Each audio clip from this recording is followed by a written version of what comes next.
أعوذ بالله من الشيطان الرجيم. بسم الله الرحمن الرحيم.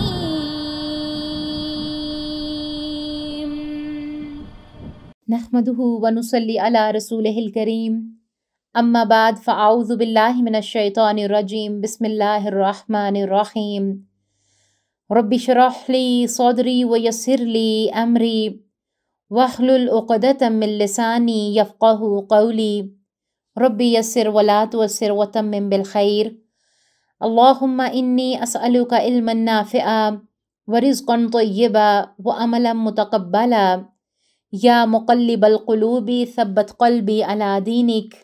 آمین اللہم آمین. السلام علیکم ورحمۃ اللہ وبرکاتہ.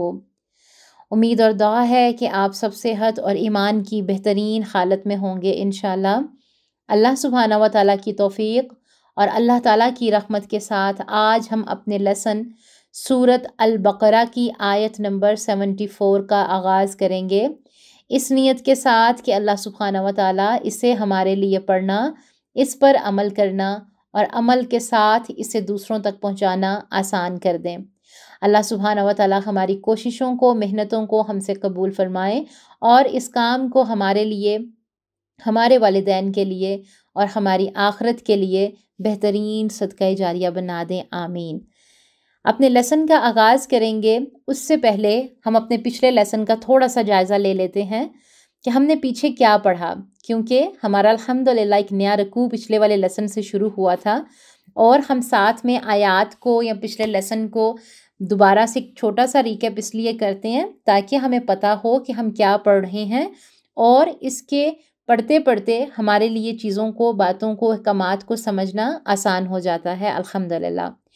آیت نمبر 72-73 میں ہم نے دیکھا کہ اللہ سبحانہ و تعالیٰ نے بنی اسرائیل کا ہمیں واقعہ بتایا کہ ان کو جو حکم دیا گیا تھا گائے کو ذبح کرنے کا، انہوں نے گائے کو ذبح کیا اور اللہ سبحانہ و تعالیٰ ہی کے کہنے پر حکم سے اس کا جو ایک ٹکڑا تھا گائے کا وہ لگایا اس مردہ کو اور وہ زندہ ہو گیا. ایک یہ بہت بہت بہت بڑا واقعہ تھا جو کہ ہماری عبرت کے لیے بھی ہمیں اللہ تعالیٰ نے بتایا. آج بھی آپ دیکھیں کہ ہمارے آس پاس کتنے واقعہ رونما ہوتے ہیں، بہت سارے واقعات رونما ہوتے ہیں نا. اور وہ ایک مردہ زندہ ہوا اور اس نے بتایا کہ یہ میرا جو ہے یہ قاتل ہے، اس نے مجھے مارا ہے، اور پھر وہ دوبارہ سے مر گیا.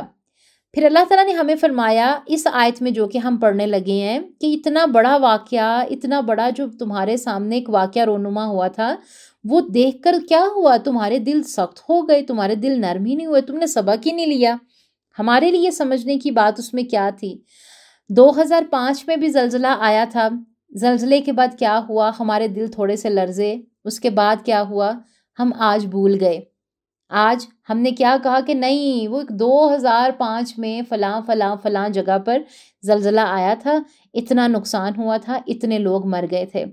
ابھی بہت زیادہ دور نہیں جاتے، کچھ عرصہ پہلے ہی، کچھ ٹائم پہلے کی بات کرتے ہیں کہ ترکی میں بھی زلزلہ آیا. جب زلزلہ آیا اس کی فوٹیج دیکھی، لوگوں نے ویڈیوز دیکھی، سننے میں کیا آتا تھا جو ہم تک بھی پہنچتے تھے، جو ہم بھی دیکھتے تھے. لوگوں نے نمازیں بھی دیکھی شروع کر دیں، دل بھی ڈر گئے، بچے بھی ڈر گئے، گھروں میں ایک ڈر کہ نہیں بس کہیں ابھی زلزلہ آ گیا تو ہمارا کیا بنے گا. لیکن کتنے لوگ ایسے ہیں کہ جس نے اللہ تعالیٰ کے زمین کے ہلانے سے سبق لیا، اللہ تعالیٰ کی ان آفتوں سے سبق سیکھا، ان واقعات سے سبق سیکھا. بندہ مومن کا عمل کیا ہوتا ہے کہ جو اللہ تعالیٰ معجزات دکھاتے ہیں، نشانیاں دکھاتے ہیں، وہ کیا کرتا ہے؟ اس سے سبق لے لیتا ہے، ڈر جاتا ہے. کیوں؟ کیونکہ ہم نے جان دینی ہے اللہ سبحانہ و تعالیٰ کو. پچھلی آیت میں ہم نے یہ بھی پڑھا جس میں ہمارے لیے عمل کی بات بھی کیا تھی کہ ہم نے مرنا ہے، اللہ نے ہمیں زندہ کرنا ہے. تو آج کے ہم لیسن میں دیکھتے ہیں کہ دل سخت کیسے ہو جاتے ہیں، ان کی وجہ کیا ہوتی ہے؟ تو اپنے لیسن کا آغاز کریں گے سورت البقرہ سے، اور سورت البقرہ کی آیت نمبر 74 سے انشاءاللہ، اور دیکھیں گے کہ اس آیت میں ہمارے لیے کون سے سبق ہیں۔ اعوذ باللہ من الشیطان الرجیم، بسم اللہ الرحمن الرحیم۔ ثم قست قلوبكم من بعد ذلك فهي كالحجارة أو أشد قسوة وإن من الحجارة لما يتفجر منه الأنهار وإن منها لما يشقق فيخرج منه الماء وإن منها لما يهبط من خشية الله وما الله بغافل عما تعملون۔ پھر اس کے بعد تمہارے دل پتھر جیسے بلکہ اس سے بھی زیادہ سخت ہو گئے۔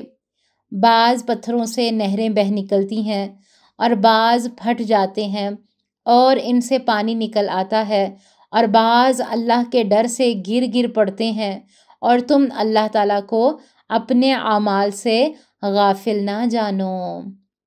ثم پھر قست سخت ہو گئے، قلوبکم تمہارے دل، من بعد ذالک اس کے بعد، فہیا سو وہ، کالحجارتی پتھر جیسے، او یا اشد قسوہ اس سے زیادہ سخت، وَإِنَّ اور بے شک، من الحجارتی پتھروں سے، لما البتہ، یتفجر پھوٹ نکلتی ہیں، منہ اس سے، الانہار نہریں، وَإِنَّ اور بے شک، منہا اس سے، بعض، لما البتہ جو، یشقق پھٹ جاتے ہیں، فیخرج تو نکلتا ہے، منہ اس سے، الماء پانی، وَإِنَّ اور بے شک، منہا اس سے، لما البتہ، یہبط گرتا ہے، من سے، خشیت اللہ اللہ کے ڈر، وما اور نہیں، اللہ اللہ، بغافل بے خبر، اما سے جو، تعملون تم کرتے ہو۔ یعنی کہ ہمارے سامنے کئی معجزات ہوتے ہیں، ہمارے سامنے نعمتیں اور آزمائشیں آتی ہیں، لیکن ہم غور و فکر ہی نہیں کرتے۔ بعض اوقات غم اور فکر اس لیے آتے ہیں تاکہ ہم اللہ تعالیٰ کے قریب ہو جائیں۔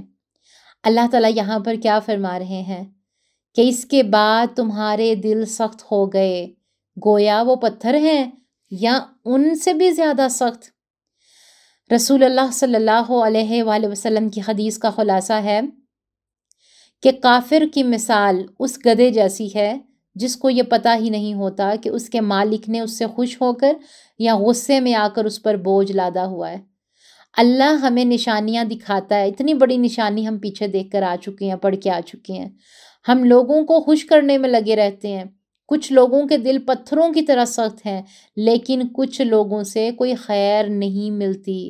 اللہ ہمیں اس لیے آزمائش میں ڈالتے ہیں کہ ہم دوسروں کے لیے خیر خواہی والے بن جائیں، دوسروں کے دکھوں کو محسوس کرنا سیکھیں۔ یہاں پر بڑی غور و فکر والی بات ہے کہ اللہ ہمیں خیر کی نہر بنانا چاہتے ہیں، اور ہم عام طور پر زندگی بس شادی، خاوند اور بچوں کو ہی سمجھتے ہیں، بس انہی کے گرد چکر لگاتے ہیں۔ ہم دوسروں کے لیے فائدہ مند بنتے ہی نہیں ہیں، دوسروں کے لیے نفع مند بنتے نہیں ہیں۔ ہم نے زندگی کا دائرہ کیا بنا دیا ہے کہ ہم نے بچپن میں، ابھی بھی ہم اپنے اولادوں کے ساتھ بھی ایسا ہی کر رہے ہیں، انہیں تعلیم تو دے رہے ہیں، دنیاوی تعلیم، ان کے ہاتھوں میں ڈگریاں بھی ہوں گی، لیکن کیا پھر اس کے بعد جی ان کا اچھا گھر، یہی سوچتے سوچتے ہم نے خود بڈھے ہو جانا ہے، خود کو بیمار کر لینا ہے، پھر شادی شادی شادی، ٹھیک ہے، شادی کے بعد بچے، بچوں کے بعد کیا، کمانا، لیکن ہم جو کام کرنے والا ہے وہ نہیں کرتے۔ یہ تمام تو زندگی کے ایک کھیل ہے نا، ایک گرد ہے جو کہ ایک چکر لگا رہے ہیں، ہم کرنا ہی کرنا ہے وہ کام تو، لیکن اس کے علاوہ بھی ہماری بہت سی ذمہ داریاں ہیں۔ پانی کی مثال لیں، بڑی خیر نہیں بن سکتے تو کم از کم ایک چشمے کی طرح چھوٹے فائدے ہی کر دیں، چھوٹی چھوٹی نیکیاں کر لیں، نیکیوں کے مواقع تلاش کریں، اللہ آپ کو بڑی نیکیوں کے مواقع دے گا۔ کوئی بھی چھوٹا سا کام خیر کا کرنا شروع کر دیں، اللہ سبحانہ و تعالیٰ بڑے بڑے کام بھی انشاءاللہ آپ سے لیں گے۔ حدیث کا خلاصہ ہے، ان آنکھوں پر جہنم حرام ہے جو اللہ کے خوف سے روتی نہیں ہے۔ حدیث کا خلاصہ ہے ان آنکھوں پر جہنم حرام ہے جو اللہ کے خوف سے روتی ہیں۔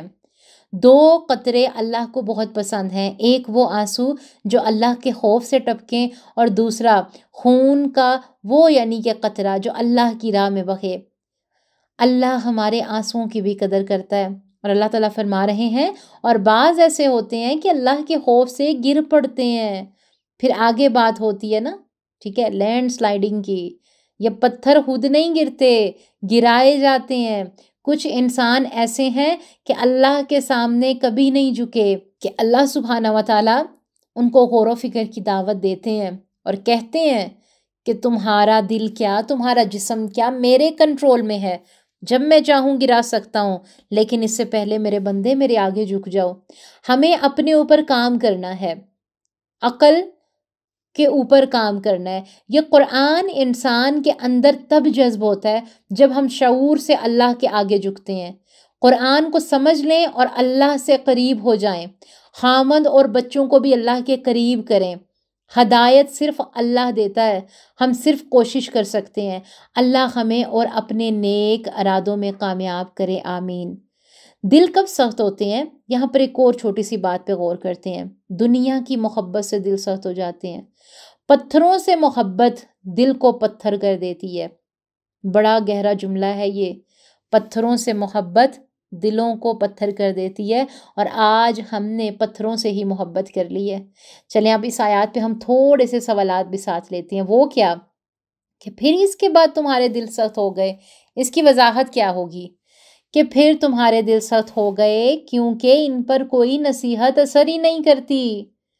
یعنی کہ مقتول کے جی اٹھنے کے واقعے اور حضرت موسیٰ علیہ السلام پر کیے جانے والے عظیم انعامات کے بعد یہود کے دل سخت ہو گئے۔ اللہ تعالیٰ نے جیسے تمہیں انعامات سے نوازا، جیسے اپنی بڑی بڑی نشانیوں کا مشاہدہ کرایا، تو تم سب لوگوں کے دل تو نرم ہو جانے چاہیے تھے، لیکن یہ سخت ہو گئے۔ اب اللہ تعالیٰ فرما رہے ہیں آگے، تو وہ پتھروں کی طرح یا سختی میں اس سے بڑھ کر ہو گئے۔ اللہ اکبر۔ اللہ تعالیٰ نے بنی اسرائیل کے دلوں کی سختی کے بارے میں واضح فرمایا ہے کہ وہ پتھر کی مانند ہیں جو لوہے سے زیادہ سخت ہوتا ہے، کیونکہ لوہا پگھل جاتا ہے جبکہ پتھر کبھی نہیں پگھلتا، یعنی پتھروں سے بھی زیادہ سخت، یعنی دلوں کی سختی پتھروں سے کسی بھی طور کم نہیں ہے۔ یہاں پر غور کریں کہ دل کی سختی سے کیا مراد ہے، دل کی سختی کیا ہوتی ہے؟ تو دل کی سختی ہے کہ دل پر کسی ہدایت یا نشانی کا اثر نہ ہونا، اللہ تعالیٰ کے کلام کو پڑھنا لیکن اس کلام کا ہمارے دل پر اثر ہی نہ کرنا، دل کا اچھی بات کے لیے بند ہو جانا، دل کا نہ پگھلنا، دل میں ایک ہلچل جو مچتی ہے نا قرآن کو پڑھتے ہوئے، وہ نہ مچنا، حق قبول کرنے کے لیے دل کا بند ہو جانا، یعنی کہ آپ کا دل آپ کے سامنے ہی آیات ہیں، اللہ تعالیٰ یہاں پر اتنی واضح آیتیں بتا رہے ہیں، لیکن آپ کے دل جو ہے وہ حق کو مان نہیں پا رہا۔ کیوں؟ کیونکہ وہ دل سخت ہو چکا ہے۔ اور پھر دل سخت کب ہوتے ہیں؟ مسلسل گناہ دلوں کو سخت کر دیتا ہے، مسلسل اللہ تعالیٰ کی نافرمانی دلوں کو سخت کر دیتی ہے۔ جب اللہ تعالیٰ کی عظمت کا احساس نہ رہے اور دل اللہ تعالیٰ کی یاد سے خالی ہو، جب قیامت کے دن اور حساب کتاب کا احساس نہ رہے، جب اپنی غلطی کا احساس نہ ہو اور انسان اپنی غلطیوں کو دوسروں میں دیکھے، غلطیاں اس کے اپنے اندر موجود ہو لیکن وہ اسے خود نہ دیکھ پائے، اسے اپنا آپ ٹھیک لگے، دوسرے غلط لگیں، دوسروں پر الزام تراشی کرنا شروع کر دے۔ کیوں؟ کیونکہ اس کے دل کی سختی کی وجہ سے ایسا ہو رہا ہے۔ اللہ رب العزت نے دل کی سختی کے بارے میں فرمایا ہے سورۃ المائدہ آیت نمبر 13، چنانچہ ان کے اپنا معاہدہ توڑنے کی وجہ سے ہم نے ان پر لعنت کی اور ہم نے ان کے دلوں کو سخت کر دیا۔ پھر اللہ تعالیٰ کی بڑی بڑی نشانیوں سے مومنوں کے دل پر کیا اثرات مرتب ہوتے ہیں۔ یہاں پر ایک اور نوٹ کرنے والی بات ہے، تو مومنوں کے دل پگھل جانے چاہیے۔ جب قرآن پڑھتے ہیں تو مومنوں کے دل جھک جانے چاہیے۔ الحمدللہ، دلوں کے اندر تڑپ پیدا ہونی چاہیے، روح کے اندر ایک خلچل پیدا ہونی چاہیے۔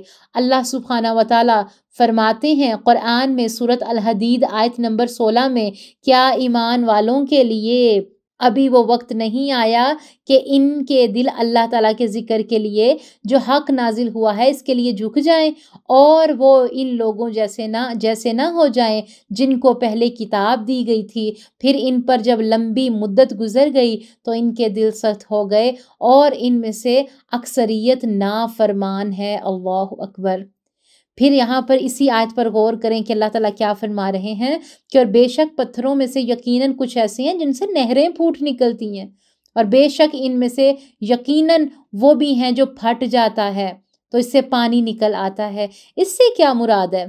اللہ رب العزت نے فرمایا سورہ الحشر آیت نمبر 21 میں، اگر ہم اس قرآن کو کسی پہاڑ پر نازل کر دیتے تو یقیناً آپ اسے اللہ تعالیٰ کے خوف سے پست ہونے والا، ٹکڑے ٹکڑے ہونے والا دیکھتے، اور یہ مثالیں ہیں، ہم انہیں لوگوں کے لیے بیان کرتے ہیں تاکہ وہ غور و فکر کریں۔ اللہ اکبر۔ یہاں پر ایک چیک لسٹ بنانی ہے آپ نے، آپ کا ہوم ورک ہے یہ۔ وہ کیا ہے؟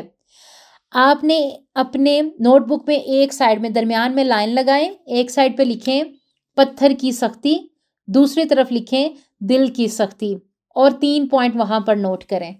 پتھر کی سختی کیا ہے؟ پتھر کی سختی ہے کہ پتھروں سے کیا ہوتا ہے، اتنا سخت پتھر ہے، ٹھیک ہے، لیکن پھر بھی پتھر کے اندر سے چشمے پھوٹ نکلتے ہیں۔ سخت دل کیا ہوتا ہے کہ اللہ تعالیٰ کے کلام کو پڑھ رہا ہے، باتیں سن رہا ہے، آنکھیں دیکھ رہی ہیں، لیکن آنسو ہیں کہ نکل ہی نہیں رہے۔ پھر پتھروں میں دیکھیں کہ پتھروں سے پانی نکل آتا ہے، لیکن انسان کے دل سے خیر نیکی کا کوئی جذبہ باہر نہیں نکلتا، مال نہیں نکلتا اللہ کی راہ میں، نیکی کا کوئی کام نہیں کرنے کو دل کرتا۔ پھر دیکھیں پتھر کی سختی میں، پتھر اللہ تعالیٰ کے خوف سے لرز اٹھتے ہیں۔ اللہ اکبر۔ ہم سے تو یہ پتھر اچھے، لیکن انسان کے دل کی سختی کیسے ہو جاتی ہے کہ دل اللہ تعالیٰ کے خوف سے نہیں لرزتا، اس کی اطاعت نہیں کرتا، اور نماز میں خشوع و خضوع نہیں رہتا۔ رسول اللہ صلی اللہ علیہ وآلہ وسلم نے دل کی سختی کی کیا نشانیاں بتائی ہیں، تو غور کریں۔ ہمارے نبی صلی اللہ علیہ وسلم نے بتایا ہے کہ 4 چیزیں بدبختی اور کیا کرتی ہیں، بدبختی اور شقاوت کی علامت ہیں، کہ اللہ تعالیٰ کے خوف سے آنکھوں سے آنسو نہیں بہتا، دل کا سخت ہو جانا، امیدوں کا بڑھ جانا، اور لالچی بن جانا۔ پھر سیدنا عبداللہ بن عمر رضی اللہ تعالیٰ عنہما سے روایت ہے کہ رسول اللہ صلی اللہ علیہ وآلہ وسلم نے فرمایا، اللہ تعالیٰ کے ذکر سے، کس سے؟ اللہ تعالیٰ کے ذکر سے سو زیادہ باتیں نہ کیا کرو، کیونکہ کلام کی کثرت، یا جو ہم باتیں کرتے ہیں نا، اس کلام کی وہ کثرت، زیادہ بولنے کی کثرت دل کو سخت کر دیتی ہے، اور سخت دل والا اللہ تعالیٰ سے بہت دور ہو جاتا ہے۔ ترمذی 2411۔ سیدنا ابو ہریرہ رضی اللہ تعالیٰ عنہما سے روایت ہے کہ نبی صلی اللہ علیہ وآلہ وسلم نے فرمایا کہ زیادہ ہنسا نہ کرو۔ اللہ اکبر۔ زیادہ ہنسنا دل کو مردہ کر دیتا ہے۔ ابن ماجہ 4193۔ اب یہاں پر لکھیں کہ انسان کے دل کو پتھر کے ساتھ تشبیہ کیوں دی گئی ہے؟ تو امام رازی لکھتے ہیں کہ جب ایک شے میں دوسری شے سے متاثر ہونے کی صلاحیت ہو، پھر کسی عارضہ کے سبب وہ صلاحیت سلب ہو جائے، تو عربی زبان میں اس پر قاسی کا لفظ جو ہے وہ بولا جاتا ہے۔ یہی حال انسان کے دل کا ہے، اس میں دلائل و آیات سے متاثر ہونے کی صلاحیت ہوتی ہے، مگر جب عوارض کے سبب وہ صلاحیت سلب ہو جاتی ہے تو عدم تاخیر میں اسے پتھر کے ساتھ تشبیہ دے دی جاتی ہے۔ پھر دل کی سختی دور کیسے کریں؟ اب ہم نے یہ تو پڑھ لیا کہ دل سخت ہو جاتے ہیں، ان کی وجہ کیا ہے، کون سے ایسے کام ہیں جس کی وجہ سے دلوں کی سختی ہو جاتی ہے، لیکن اب دلوں کی سختی کو دور کیسے کیا جائے؟ تو چلیں اس کے لیے بھی ہم پیارے نبی صلی اللہ علیہ وسلم کی حدیث سنتے ہیں۔ کیا ہے کہ نبی صلی اللہ علیہ وسلم نے فرمایا، خبردار دلوں کو زنگ لگ جاتا ہے جس طرح لوہے کو زنگ لگ جاتا ہے۔ صحابہ نے دریافت فرمایا اس زنگ کو کیسے دور کیا جائے؟ تو آپ صلی اللہ علیہ وآلہ وسلم نے فرمایا، کثرت سے قرآن کی تلاوت اور کثرت سے آخرت کی یاد۔ سیدنا ابو ہریرہ رضی اللہ تعالیٰ عنہما سے روایت ہے کہ ایک آدمی نے رسول اللہ صلی اللہ علیہ وآلہ وسلم سے دل کی سختی کی شکایت کی، تو آپ صلی اللہ علیہ وآلہ وسلم نے فرمایا کہ تم یہ چاہتے ہو کہ تمہارا دل نرم ہو جائے تو مسکین کو کھانا کھلاؤ اور یتیم کے سر پر ہاتھ پھیرو۔ اللہ اکبر۔ اب آتے ہیں کہ اللہ تعالیٰ فرماتے ہیں کہ وَمَا اللَّهُ بِغَافِلٍ عَمَّا تَعْمَلُونَ، اور اللہ تعالیٰ اس سے ہرگز بے خبر نہیں جو تم عمل کرتے ہو۔ یعنی کہ دل کی سختی کو دور کرنے کے لیے یہ عقیدہ کیسے مددگار ہوتا ہے، یعنی وہ تمہارے چھوٹے بڑے تمام اعمال کو خوب اچھی طرح جانتا ہے، وہ تمہیں تمہارے اعمال کا بدلہ دے گا۔ اللہ رب العزت نے فرمایا سورہ الزلزال میں آیت نمبر 7 اور 8 میں کہ انسان جب غور و فکر کے نتیجے میں اس حقیقت کو پا لیتا ہے کہ اللہ تعالیٰ سے کچھ چھپا ہوا نہیں، تو انسان اپنے اعمال کی تبدیلی کے لیے آمادہ ہو جاتا ہے۔ اللہ تعالیٰ اس سے غافل نہیں جو تم عمل کرتے ہو، یعنی اللہ تعالیٰ کے سامنے تمہارا کوئی عمل چھپا ہوا نہیں ہے۔ جو تم سے چھپا ہے اسے اللہ تعالیٰ کھول سکتا ہے، جیسے اللہ تعالیٰ زمین میں چھپے ہوئے بیج کو کومپل کے ساتھ غور و فکر کریں نکلنے سے کھول دیتا ہے، ایسے ہی گناہ اپنے اثرات سے کھل جاتے ہیں۔ اللہ اکبر۔ انسان کو جب غور و فکر کے نتیجے میں یہ پتہ چل جاتا ہے نا کہ ہر چیز اپنے انجام کو پہنچتی ہے، تو اسے برے اعمال کے بارے میں پھر فکر لاحق ہو جاتی ہے یہ مجھے انجام تک پہنچا کر رہے گی۔ یوں انسان اللہ تعالیٰ کے غافل نہ ہونے کے علم سے اپنی غفلت دور کر لیتا ہے، کیونکہ وہ اپنی نظریں کس پر رکھتا ہے؟ پھر اللہ سبحانہ و تعالیٰ پر رکھتا ہے۔ تو یاد رکھیں، قرآن کا علم ہمیں اندر سے نرم کر دیتا ہے۔ جس طرح مرغی کو جب سرکہ، دہی، باقی مسالے ڈال کر رکھیں گے نا تو اس پر اثر ہونا شروع ہو جاتا ہے، پھر کانٹے سے اس پر جو ہے چرکے جو ہیں وہ لگائے جاتے ہیں، ٹھیک ہے، تاکہ اس کا جو اثر ہے وہ اندر تک چلا جائے۔ قرآن بھی ہمیں اندر سے نرم کر دیتا ہے، اندر سے ہم ٹوٹتے ہیں، پھر ہم پگھلنے لگتے ہیں۔ اللہ اکبر۔ بڑی غور و فکر کی باتیں تھیں اس آیت میں۔ اللہ سبحانہ و تعالیٰ سے دعا ہے کہ اللہ سبحانہ و تعالیٰ اس آیت کی روشنی میں ہمیں غور و فکر کرنے والا بنائے اور ہمارے دلوں میں نرمی عطا فرمائے، خیر اور بلائی کا سبب بن جائیں تو سوچیں کہ اللہ تعالیٰ مجھے اور آپ کو اپنے کام کے لیے کیوں نہیں چنیں گے۔ ہم بہت خوش قسمت ہیں اگر ہم اپنی اس خوش قسمتی کو پر غور و فکر کر کے سوچیں، تزکیہ کریں کہ اللہ تعالیٰ نے ہمیں کس سے جوڑا؟ ہمیں قرآن سے جوڑا۔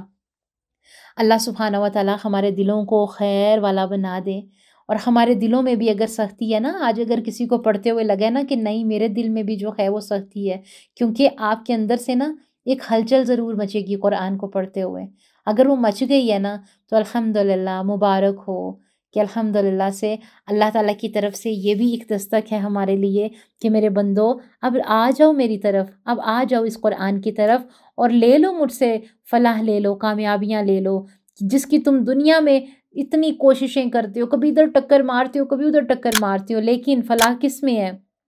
اللہ سبحانہ و تعالیٰ کے احکامات میں ہے، اس قرآن میں ہے، سنتوں میں ہے۔ اللہ سبحانہ و تعالیٰ ہمیں بہترین طریقے سے قرآن و سنت پر عمل کرنے والا بنائے، آمین۔ جزاک اللہ خیرا کثیر۔ سبحان ربک رب العزت عما یصفون وسلام علی المرسلین والحمد للہ رب العالمین۔ السلام علیکم ورحمۃ اللہ وبرکاتہ۔